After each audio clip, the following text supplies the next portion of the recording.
Today I'm going to show you how to download Discord on your PS5 console. Please like and subscribe if you find this video helpful.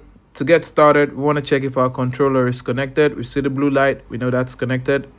Now when we go to look for our Discord app on our PlayStation 5, we go to media and we go search the apps.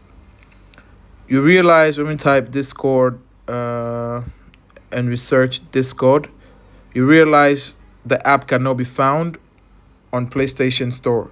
So what we're going to do is we're going to go to settings. In settings, we're going to go to user and accounts. Then we're going to go to link services. In link services, you can find Discord.